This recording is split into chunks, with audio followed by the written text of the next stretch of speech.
운명 이야기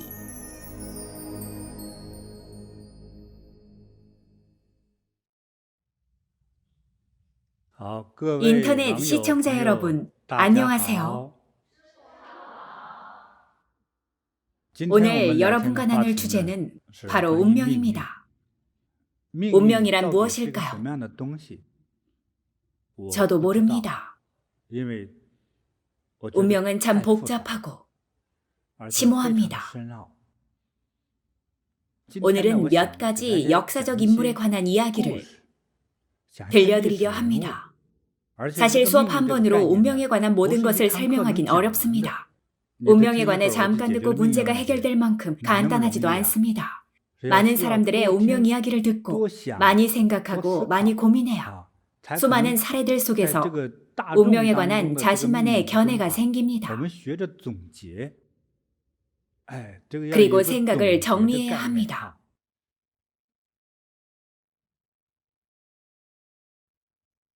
간단하게 말하자면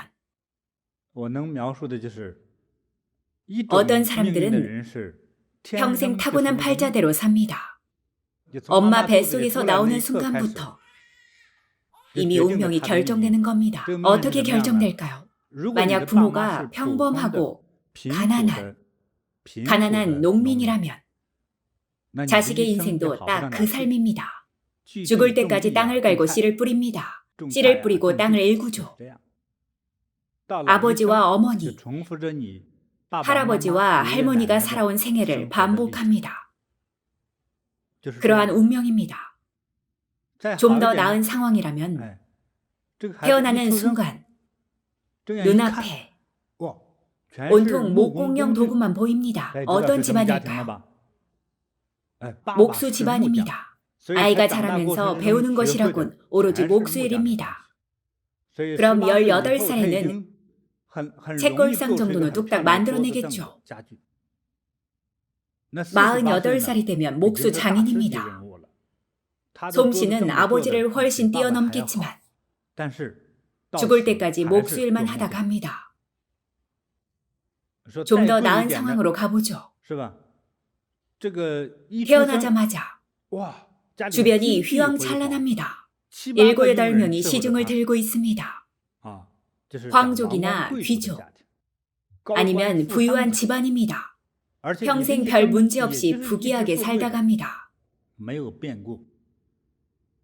이렇게 타고난 운명대로 살아가는 운명이 있고, 계속 이야기하자면 변수가 있는 운명도 있습니다. 다소 극단적인 예를 들면 어릴 때는 부귀하고 휘황찬란한 삶을 살지만 어른이 되고 늙고 죽어가는 동안 온갖 재물을 탕진한 탓에 대궐 갔던 집이 조가집이 되고 길거리에 나앉아 얼어 죽거나 남에게 죽임까지 당하는 운명도 있습니다. 참 비참한 경우지요. 그 반대도 있으니 너무 안타까워하지 마세요. 어릴 적 집에서 산파도 없이 힘들게 태어나 변변한 옷조차 한번 못 입어봤지만 18살이나 28살을 넘기자 먹을 것과 입을 것이 가득해지고 황제보다 더 떵떵거리며 사는 운명도 있습니다. 운명이 크게 바뀐 거죠. 듣기만 해도 즐거워지시죠? 우리가 익히 아는 역사적 인물 가운데 파란만장한 삶을 살았던 인물들을 살펴보겠습니다. 송나라를 세운 송태조, 조광윤에 관해서는 예사롭지 않은 신기한 일화들이 많습니다. 서기 960년대의 일입니다.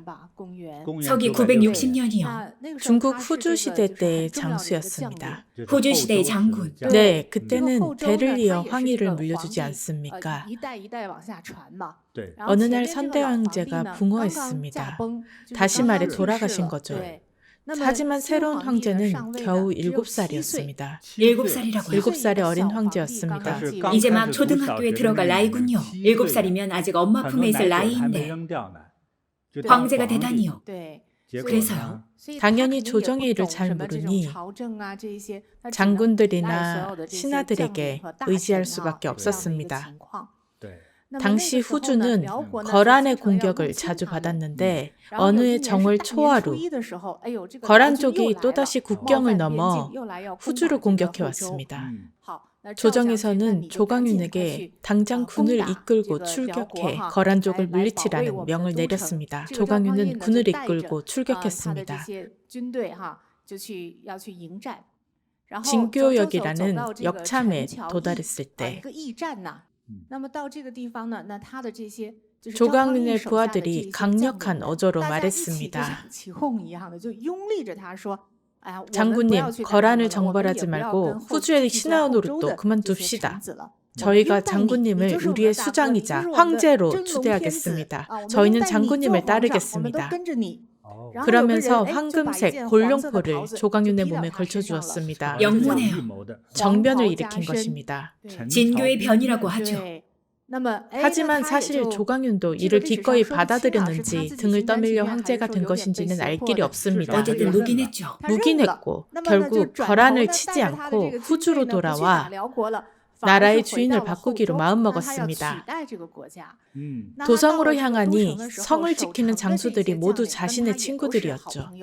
그들이 문을 열어준 덕에 무사히 성 안으로 들어온 후 어린 황제에게 황위를 넘기고 물러나라며 협박했습니다. 아무래도 꼬마 황제니까요. 그렇죠. 순순히 따랐을 겁니다. 겁을 먹었군요. 황제의 자리에 오른 조광윤은 국호를 송으로 바꾸었고 그렇게 송나라가 시작되었습니다. 역사상 북송의 시작이라고 할 수 있죠. 결과는 나쁘지 않습니다. 그러다 이후에 또 다른 후계자가 나타났는데 예술에 관심 있는 사람은 한 번쯤 들어봤을 겁니다. 송휘종. 특히 도자기 예술을 좋아했던 황제로 유명합니다. 송휘종은 어떤 사람이었을까요? 굉장한 예술의 대가라고 전해집니다. 공식적으로는 송나라의 황제였지만 북송의 황제였지만 사실상 그는 하루 대부분의 시간을 취미 생활에 쏟았습니다. 그림 실력이 뛰어났는데 꽃이나 새를 무척 생동감 있게 잘 그렸습니다. 글씨도 잘 썼는데 붓글씨는 잘 쓰기가 쉽지 않습니다. 그런데도 송휘종은 자신만의 독창적인 글씨체인 수금체를 만들었습니다. 수집도 즐겼습니다. 그렇죠. 수집가이기도 했습니다. 대수집가였습니다. 아주 저명한 북송시대의 명화 청명상하도는 당시의 생활상을 자세히 묘사한 명작입니다. 이 작품을 처음 소장했던 사람이 바로 송휘종입니다. 또 그림 위쪽에 자신의 수금체로 손수 청명상하도라는 제목을 쓰기도 했죠. 예술계의 시조라 불렸습니다. 운동도 즐겼지요. 송휘종은 축구를 잘했습니다. 송나라 때는 축구기라고 했는데 지금의 축구와 아주 유사하죠. 송나라의 고구라는 인물이 축구를 잘해 늘 거리에서 시범을 보이자 황제가 그를 초청해 함께 축구를 하기도 했습니다.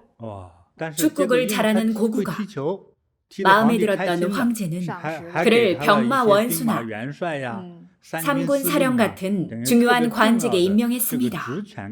황제의 눈에 든 거죠. 그것도 실권을 거머쥔 고관이었습니다. 하지만 송휘종에게 상상도 못한 일이 일어났습니다. 평소 약탈을 일삼던 적군이 아예 나라를 집어삼키려 쳐들어온 것입니다. 적군이 도성 안까지 밀고 들어오자 송휘종은 아예 황위에서 내려와 황위를 아들에게 물려주었고 적군은 이들 부자를 포로로 잡아 끌고 갔습니다. 황제가 끌려갔다는 것은 송나라가 멸망했다는 뜻입니다.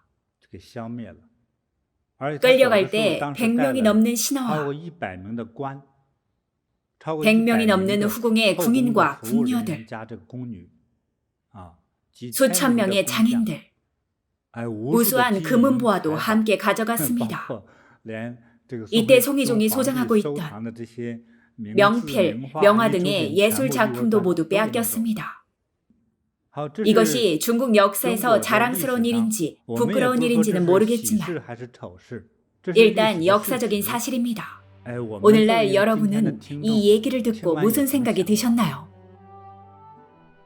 송희종은 예술의 조예가 깊고 중국 역사상 몇 안 되는 예술을 사랑하는 황제였습니다. 하지만 정치적으로는 무능했기 때문에 한순간에 적국의 포로로 잡혀 망국의 군주로 전락했습니다. 후대는 그를 이렇게 평가합니다. 군주 노릇을 제외하고는 모든 것에 능한 황제. 다음은 명나라를 세운 주원장 이야기를 해보겠습니다. 주원장은 원나라 시대 사람이라 기질이 잔인하고 흉폭했습니다. 당시 민생은 도탄에 빠져 있었습니다. 주원장은 안휘성, 봉양 출신인데 어릴 적 먹을 것이 없어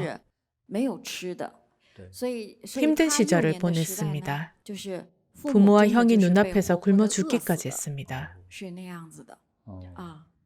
그렇게 어릴 적 매우 고달픈 시절을 보냈습니다. 결국 입에 풀칠을 하기 위해 출가하여 스님이 되었습니다.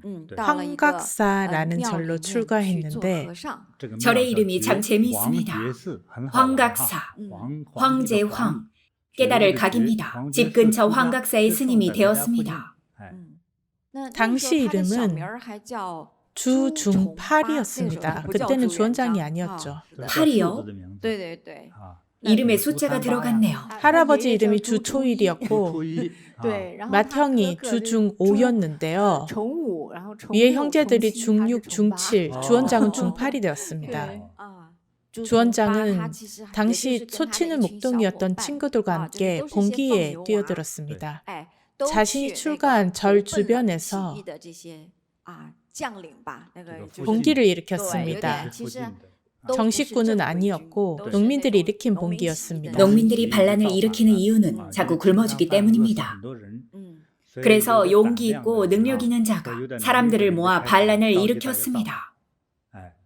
주원장은 가장 가까이 위치해 있던 반란군의 수장 밑으로 들어갔습니다. 곽자흥이라는 인물이었죠. 주원장은 비록 아무런 관직도 없었지만 타고난 지도자로서의 풍채가 있었습니다. 당시 마을에는 곽자흥의 농민군에 일찍부터 합류한 자가 있었는데 지금으로 따지면 군의 중대장 정도로 수하에 100명이 넘는 부하가 있었습니다. 모두의 존경을 받는 인물이었습니다. 그런데 주원장은 그에게 거침없었습니다. 내 말 목욕 좀 시켜. 내 신발 좀 닦아봐. 그 모습을 본 다른 졸병이 너 죽고 싶은 거야? 저분이 누군지 알아? 어떻게 중대장님께 그런 식으로 명령을 내려? 그래서 어쩌라는 거야? 내 말을 듣지 않으면 나한테 흠심 얻어맞을 건데. 주원장은 눈 하나 깜짝하지 않고 정색하며 말했습니다. 고향 사람이라서 그렇다는 등의 흔한 핑계도 없이 당연하다는 듯 명령조로 말했죠. 그 중대장도 참 재미있습니다. 자신의 관직이 한참 높은데도 순수히 주원장의 명령에 따랐습니다. 그 무렵 이름도 개명했습니다. 곽자흥은 그가 왠지 모르게 친근하고 믿음이 가서 그에게 주원장이라는 이름을 지어주었습니다. 그 후 곽자흥은 여러 사건을 통해 주원장이 정말로 지략에 뛰어난 용맹한 인물이라는 사실을 확인했습니다. 정말 영웅 기질이 있었습니다. 곽장은 주원장에게 새로운 직위를 내리고 부하와 말을 주었습니다. 주원장도 점점 세력을 불려나갔습니다. 처음 몇 명에서 시작하여 곧 소대장이 됐고 그의 지혜와 군사적 재능을 알아본 사람들이 기꺼이 그와 함께하기 시작했습니다. 주원장이 가는 곳은 어디든 따라 나섰죠. 주원장은 10년이 넘는 시간 동안 죽음을 두려워하지 않고 전쟁에 임했습니다. 수많은 장수들과 함께 피를 흘리고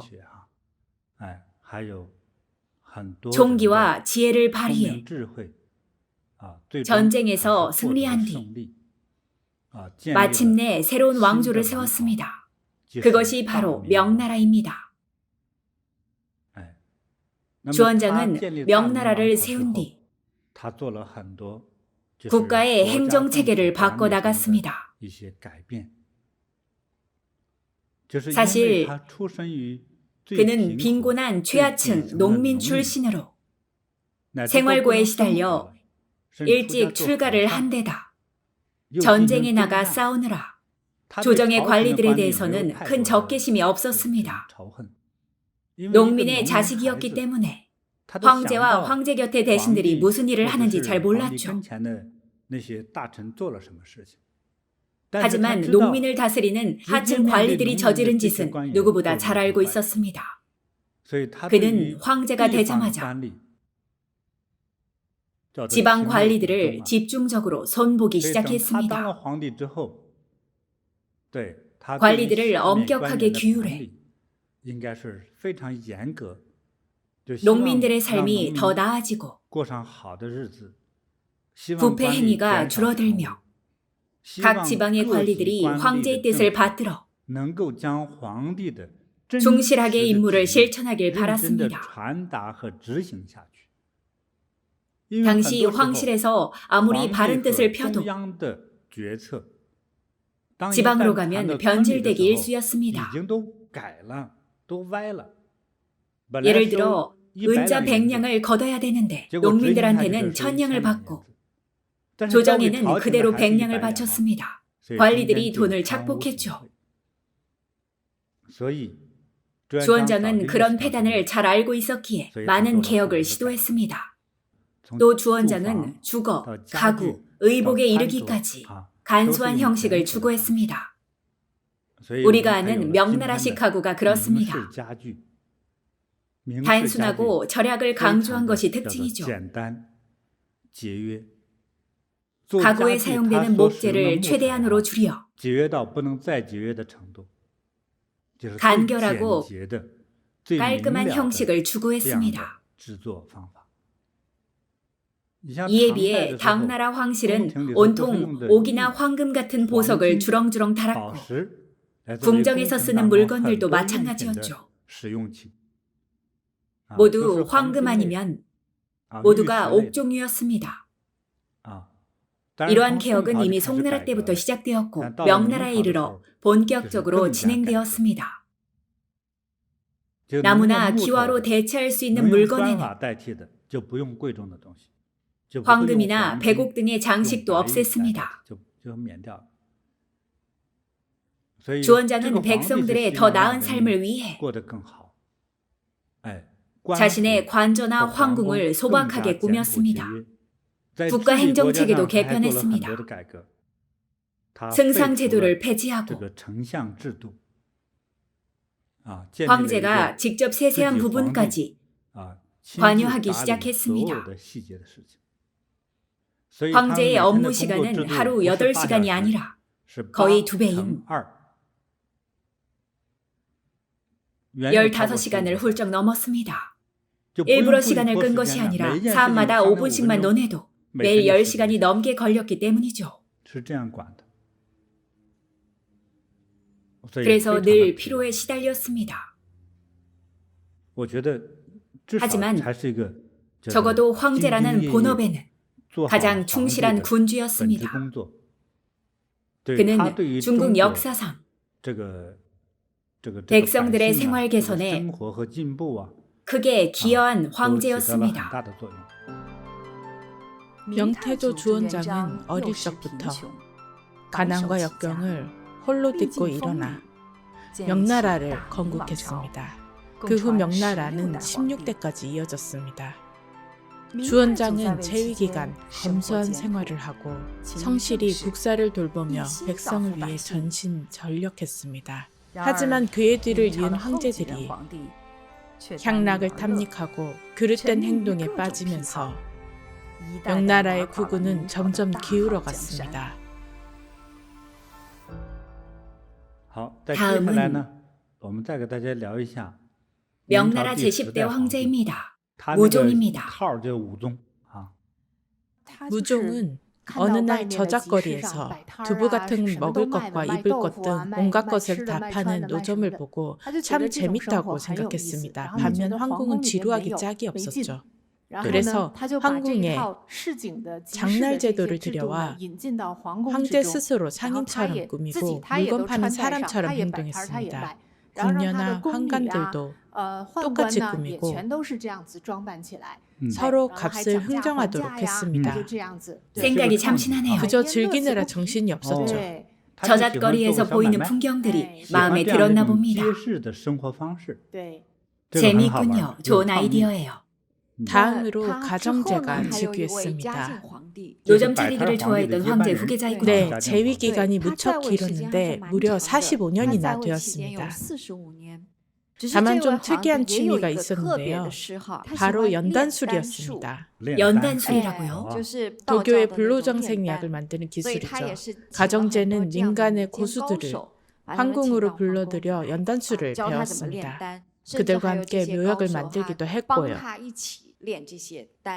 연단술을 얼마나 좋아했냐면 재위 기간 45년 중 30년 가까이 조정에 들지 않았다고 합니다.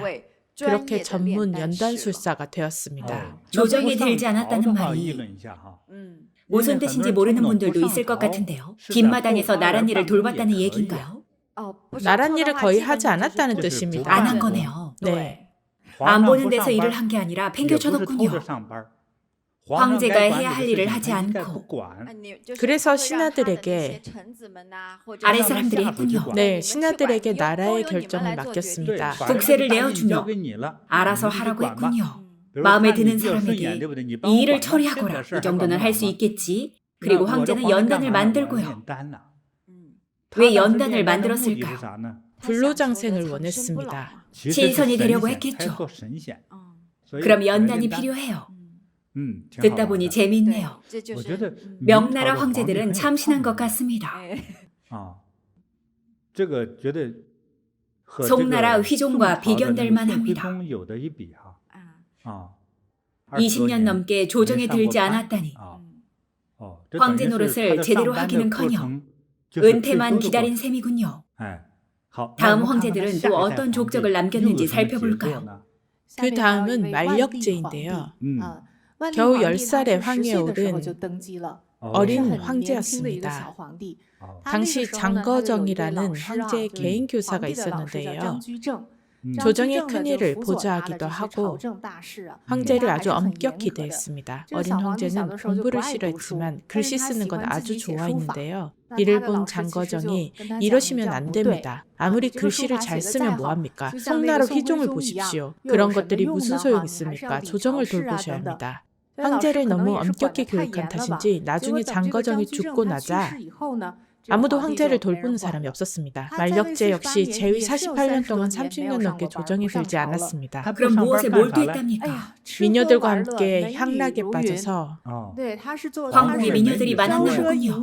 방탕하고 사치스러운 생활을 했습니다. 천하의 남봉꾼이었군요. 그런 셈이죠. 호화롭고 사치스러운 황제라니. 재미있군요. 개성 넘치는 삶이네요. 다음 후계자가 또 있었나요? 뒤이은 황제 2명의 생애는 참으로 기가 막힙니다. 먼저 광종을 살펴보겠습니다. 광종은 선조들과 달리 업적이 있다고 생각하는 분들이 많으시죠. 하지만 광종도 향락과 달콤하고 방탕함의 유혹에서 벗어나지 못했습니다. 황위에 오른 지 28일 만에 28일 급사하고 말았습니다. 참으로 명이 짧았군요. 명이 짧은 건 그 사람의 잘못이 아닙니다. 다음으로 천계제가 즉위했습니다. 천계제는 더 괴짜 같았습니다. 매일 먹지도 자지도 않으면서 한 가지 일에 열심히 몰두했는데요. 그토록 힘을 쏟은 일은 나란 일이 아니라 목공일이었습니다. 그래도 선대 황제들보다는 좀 더 믿음직스럽네요. 천계제는 위대한 발명가이기도 했습니다. 접이식 침대도 천계제가 발명한 것이라고 합니다. 분수도 발명했고요. 분수요? 목재 접이식 침대와 분수를 만들었을 뿐만 아니라 닭이라든지 책상, 괴짝 같은 일상용품도 만들었습니다. 먹고 자는 일도 잊을 정도로 목공일에 푹 빠졌었죠. 그렇게 만든 물건을 황궁에서 팔기도 했습니다. 환관과 궁녀들은 황제의 작품을 칭찬하며 앞다투어 구매했습니다. 황제가 만든 물건이니까요. 그렇죠. 잘 보이려고 했겠죠. 물건의 만듦새가 좋든 나쁘든 황제가 만든 것이니 아마 비싸게 팔렸을 겁니다. 그런데 황제도 이렇게 해서는 정말로 자신의 솜씨가 어떤지 확인할 길이 없으니 궁 밖으로 나가 백성들에게 물건을 팔아보기로 했습니다. 객관적인 평가로군요. 황제는 황관에게 상인으로 변장하고 장에 나가 물건을 팔아보라고 했습니다. 아니나 다를까 백성들에게 큰 인기를 끌었죠.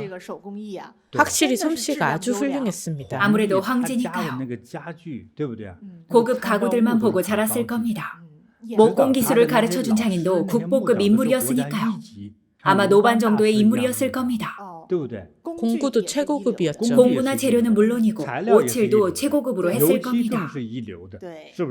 요즘의 자동차 도색 수준이 아니었을까요? 당연히 명품이 나올 수밖에요.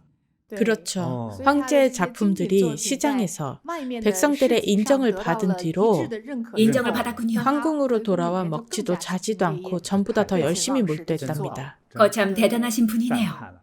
이 황제를 보니 기완 일을 하시던 아버지가 부끄럽지 않습니다. 황제가 목공일이라니요. 나란 일도 팽개치고 목공일에 몰두하다니 참 대단한 분이십니다. 명나라 황제들은 이런 식으로 각자의 개성에 따라 살았습니다. 노점을 차려놓고 장사를 하거나 연단수를 연마하고 목공일을 하는 동안 명나라는 7, 80년이라는 시간이 흘렀습니다. 거의 100년 동안 황제들이 국정에 소홀했다는 거네요. 마지막 황제 숭정제는 굉장히 근면하고 성실했습니다. 나라가 가난해진 사실을 알고 평소 검소한 생활을 했습니다. 황후마저 여기저기 기워 입은 두루마기를 입을 정도였죠. 숭정제는 위대했던 명나라의 기풍을 되살리고자 하는 꿈과 의지가 있었지만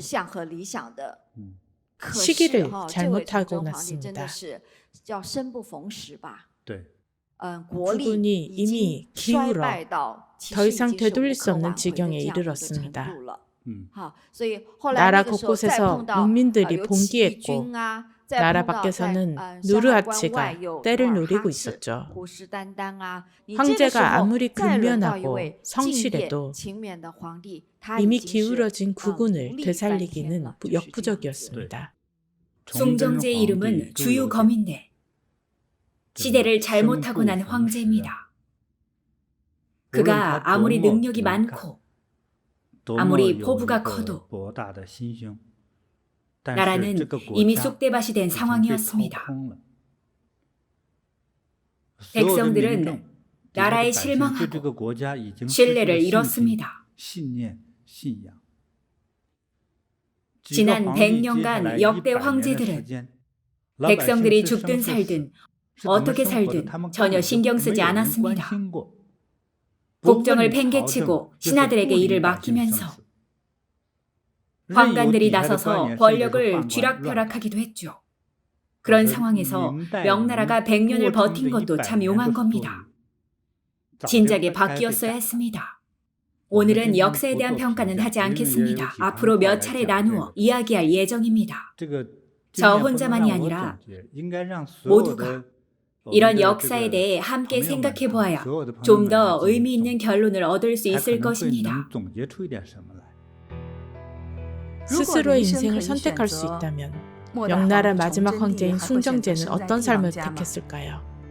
천계제는 황제와 목수 중에 무엇이 되고 싶었을까요?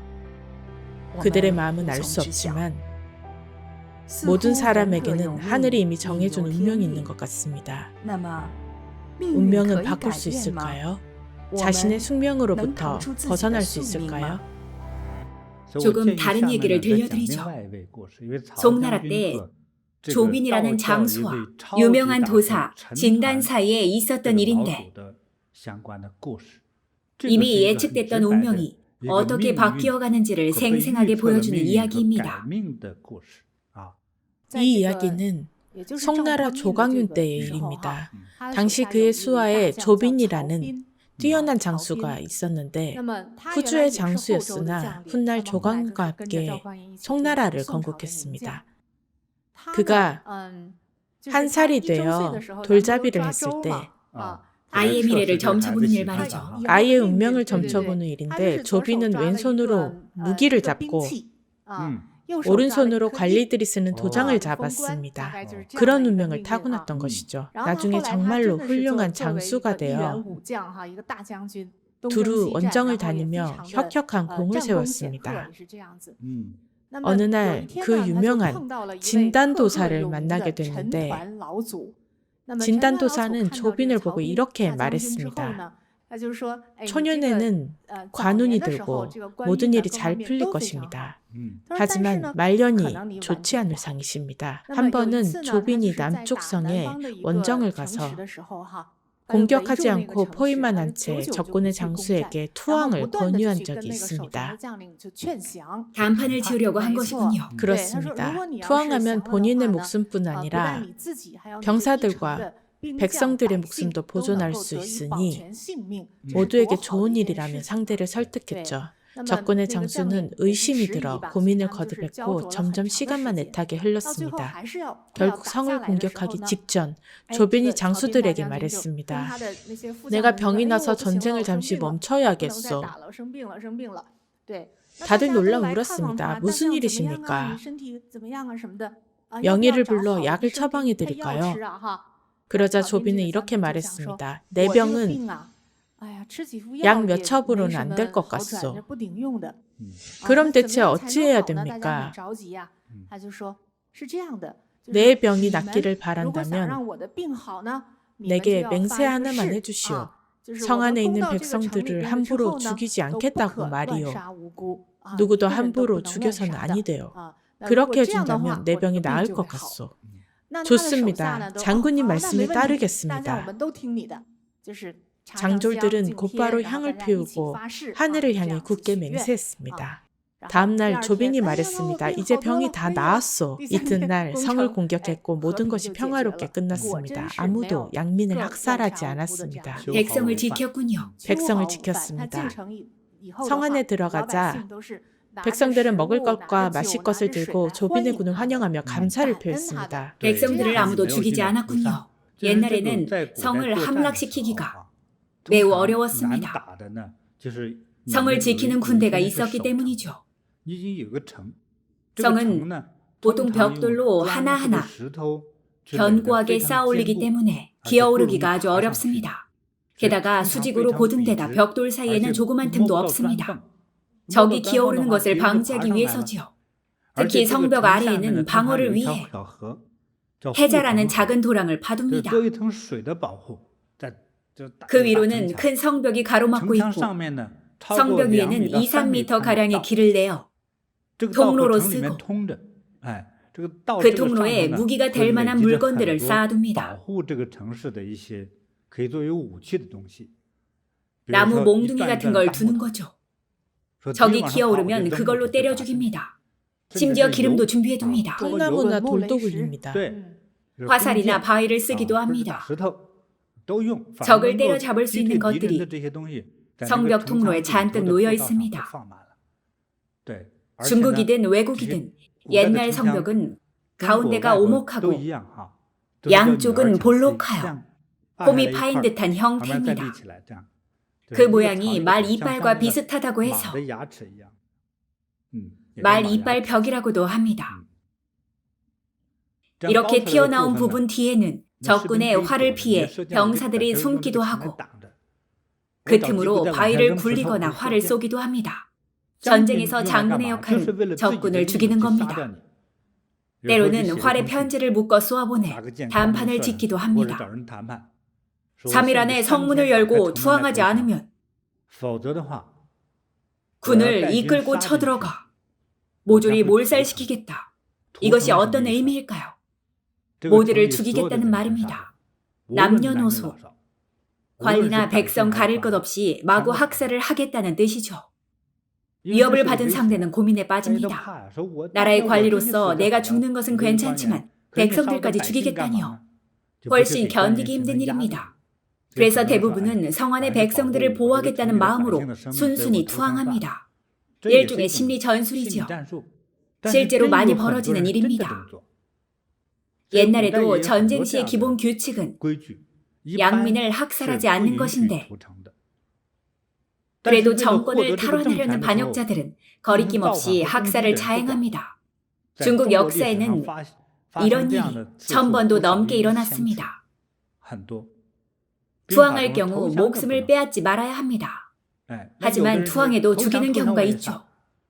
상대를 도저히 이길 수 없어 미움이 극에 달한 경우 일단 잡아서 투항을 하든 말든 전부 죽여버립니다. 하지만 이런 것은 전쟁의 도의에 어긋나는 행동입니다. 조비는 성을 본격적으로 공격하기 전 꾀병까지 부려가면서 모두가 지켜야 할 규칙을 선언했습니다. 평소 군을 잘 다스렸기 때문에 장병들도 그의 쾌유를 바랐습니다. 따라서 내병이 낳기를 바란다면 살인을 저지르지 말라 했습니다. 일반 관리와 병사는 물론이고 백성들은 더더욱 아무런 죄가 없으니 그들의 목숨과 재물을 빼앗지 말라고 거듭 당부했습니다. 아무리 적군의 식솔이라 해도 함부로 무기를 휘두르며 재물을 빼앗고 아리따운 여인을 탐해서는 안 된다고 경고했습니다. 당연히 백성들은 기뻐했죠. 그 일이 있고 난 뒤 조비는 우연히 진단도사를 다시 만났습니다. 아까 그 도사님이요. 네, 조빈을 만난 진단도사는 놀라워하며 말했습니다. 장군님, 지난번 뵀을 때 제가 말씀드린 것들 기억하십니까? 그런데 지금은 그때와 달리 관상이 변하셨습니다. 양볼에 살집이 생기고 입꼬리와 턱 모양도 보기 좋아졌습니다. 눈썹과 눈 사이에서 황금빛까지 납니다. 황금색 빛이 난다고요? 조빈이 되물었습니다. 황금빛은 왜 나는 것입니까? 진단도사가 말하길 덕을 쌓으셔서 그렇습니다. 사람이 음덕을 쌓으면 얼굴에서 광채가 납니다. 지금 장군님의 눈썹과 눈 사이는 물론이고 눈빛이나 관상 등이 매우 평온해 보입니다. 장군님의 말년도 그처럼 안락할 것이고 자손들도 대대로 길상할 것입니다. 한 가지 일화를 더 얘기하자면 하루는 잘못을 저지른 부하 관리에게 곤장을 치는 장형이 내려졌습니다. 그런데 조빈이 장형의 집행을 1년 뒤로 미루겠다고 말했습니다. 1년 뒤에 곤장을 치겠다고 말이죠. 사람들이 의아해했죠. 어찌하여 관용을 베푸십니까? 혹 사사로운 정이라도 있으신 겁니까? 아니다. 저자는 갓 장가를 든 새신랑이라 들었는데 지금 형벌을 내린다면 시부모가 남편을 잡아먹는 며느리가 들어왔다고 생각해 매일 구박과 폭언을 할 것이고 며느리가 제 노릇을 하기 어려울 것이다. 따라서 1년 뒤에 형벌을 집행하려는 것이지. 결코 사사로운 감정이 있는 것이 아니다. 부하의 가정을 배려했던 것이죠. 조비는 그런 사람이었습니다. 선한 마음을 가졌군요. 조비는 그 뒤로 장수했고 모든 일이 잘 풀렸습니다. 아들들도 모두 송나라의 대장군이 됐고 손녀는 황후의 자리까지 올랐습니다. 인종의 황후입니다. 네, 맞습니다. 황후에 오른 손녀의 남동생은 인종의 처남이죠.